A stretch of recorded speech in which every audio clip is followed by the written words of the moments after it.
Today I want to focus on something I heard on a Prager University clip called Religious Tolerance, Made in America. You can find the link to that video in the description below. Prager University is the brainchild of one of my radio heroes, Dennis Prager, and it's a great popularizer of conservative ideas in easy to understand, bite-sized clips. The fact that they're short is one of the reasons they're so appealing to a huge audience. They distill an interesting argument or critique an argument into bite-sized episodes that are well done and easy to understand. But there's another side to that brevity. Sometimes they leave things out, and I'm afraid that when it comes to European religious history, this video on religious tolerance in America leaves out a lot.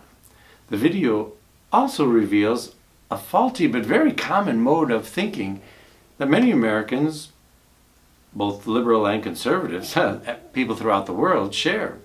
This mode of thinking seems to be shared by the video's presenter, the great American history professor, Larry Schweikart. In addition to being a college professor, he's written many books about American history from our earliest days through the present. He's also a strong conservative. As such, he's done a great job of providing another side of American history that you don't hear from his academic colleagues, many of whom are dead set on proving that America is a racist, classist, sexist dystopia that requires radical transformation. That's what your children are learning in school these days. Unfortunately, though, in explaining the development of religious tolerance in America, he ends up going a bit too far in painting the religious pluralism, a byproduct of the Protestant Reformation, as an unqualified good. And this attitude can easily slip into religious relativism. It is an attitude about religion that many Americans of all political stripes have embraced because of our love of personal freedom. It's an attitude that I want to highlight and caution against in today's video. So let's get into it.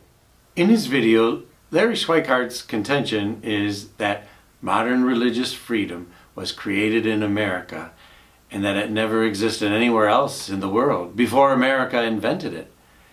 And in the video, he traces the roots of that tolerance back to the Reformation. Let's start with one of the most important quotes. In describing the Reformation, Mr. Schweikart says, "All religious power was concentrated in the Pope and the Catholic clergy. They determined religious doctrine. The power structure was top-down. All that changed in 1517, when Martin Luther, a German priest, led a revolt that came to be known as the Protestant Reformation. The theme of the Reformation was that people should be free to interpret the Bible and manage their houses of worship as they saw fit, a bottom-up power structure." Let's talk about this, because he uses some language that illustrates the attitude I'm cautioning against. Clearly, he's talking about doctrine here and the practices of Christian worship, but he uses the language of power structures. This is an oddly Marxist choice of words, but obviously I don't think he's a Marxist. However, it reveals a very common Protestant and distinctly American viewpoint that assumes that less authority and more freedom always produces good results, in contrast to a top-down power structure where bad things always happen. In America today, this viewpoint is embraced by both the right and the left, though they may place greater emphasis on economic freedom or lifestyle freedom. One says, "Don't take away my money." The other says, "Don't take away my condoms." But let's also look at the historical realities behind Larry Schweikart's description of the world before the Reformation. If you look back on the history of Western civilization, you'll find that it wasn't a linear or progressive development from a more centralized church ruling Europe, with the gradual devolution of the church's functions in society as the United States grew up. truth be told, though I consider myself a conservative, as a Catholic, it's hard to hear this narrative so frequently used from my Protestant friends, and even fellow conservatives who use it as a way of pointing out how Protestant Christianity made America great. To put it simply, in order to build up America, they have to downplay Christianity in the West. That is, Catholicism and the greatness of the civilization that Catholicism built in Europe. But, my friends, don't fall into this mode of thinking, the mode that some might call a variety of the Whig interpretation of history. The Whig interpretation of history is a way of looking at our past as a gradual expansion of liberty, which portrays people who represent authority as the bad guys, and the parties that represent individual freedom as the good guys. Now, who can argue that personal freedom is a bad thing? After all, us Catholics believe in freedom, and there is no true freedom except in the service of what is good and just. This viewpoint oversimplifies history as a struggle between the individual and authority. While we conservatives are skeptical of too much government, that's certainly the viewpoint of Prager University, I would warn you against embracing this ideological view as a religious attitude, since it has become so prevalent. This viewpoint has really captivated many Americans, such that American religious tolerance has transformed into the belief that the freedom to believe in whatever one pleases has become a greater good than truth, or a greater good than Christian unity. And it has been difficult to move past this somewhat immature view of religious tolerance. What it has led to is the disintegration of Christianity, and it's being absorbed into an American civil religion of the glorification of individualism. Here's what I mean by putting liberty as a good above truth. Let's see what else Larry Schweikart says in another section. He characterizes the early American attitude toward religion in this way. This crazy quilt. Anyone can interpret Scripture on their own, state by state, church by church, character of early American religious practice, which was both distinctly Protestant and uniquely American, led to the atmosphere of tolerance that was present at the foundation of our nation. Given America's English and European roots, places where governments officially sanctioned one religion, this was a singular advance in human freedom.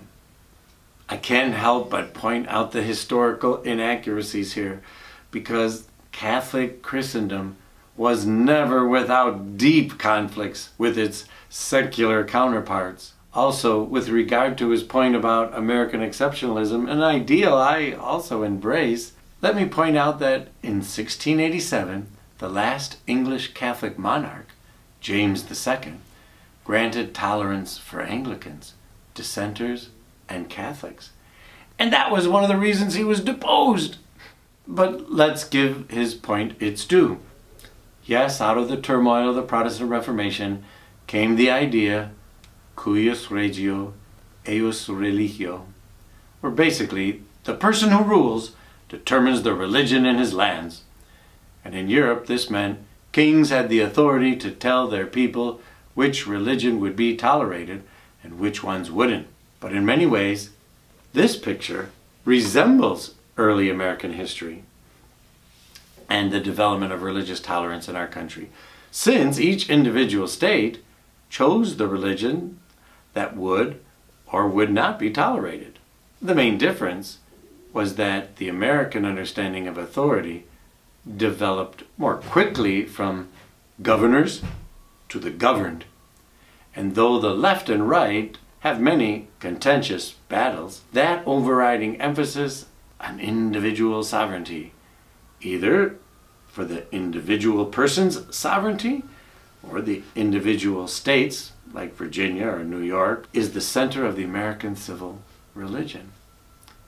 Aside from what this video reveals about our religious attitudes today, why does this historical matter matter? John Henry Newman famously said that to be steeped in history is to cease to be Protestant. If you can see the truth about the role of Catholicism in society, not simply as a top-down arbitrary authority, but as the source of truth that helped man see his relationship between himself, God, and others, we begin to see the fullness of the truth of our existence as part of God's whole creation, and not mere agents of liberty seeking the truth in our own small sphere of existence, known as our nation. It may be a difficult point for us Americans to swallow, but let us remember that the nation we call our own is a gift from God, and the social arrangements that have done so much to bring us opportunity and prosperity is not just a patrimony from our forefathers, but is just as much a patrimony from the European civilization of Christendom, created primarily by Catholicism. Think of that truth, and think of the state of Christendom today. We may have greater individual freedom to believe what we want to believe and interpret the Bible, or the Quran, any way we want. But in the whole vast configuration of things, is the demolition of Christendom really the goal of Americanism? I am not calling to revive the Holy Roman Empire. We can never rebuild the secular structures that actually helped to build it. But we must revive true Christianity. And in this, Catholics and Protestants need to genuinely help each other. Catholicism has incorporated a lot of Protestant thinking since Vatican II. But if Protestantism doesn't incorporate at least Catholicism's disdain for relativism, America is sunk. I'm Father Tom Koys. Thanks for watching Unlike Other Nations. Don't forget to subscribe and give a thumbs up and share the video if you like it. God bless you now.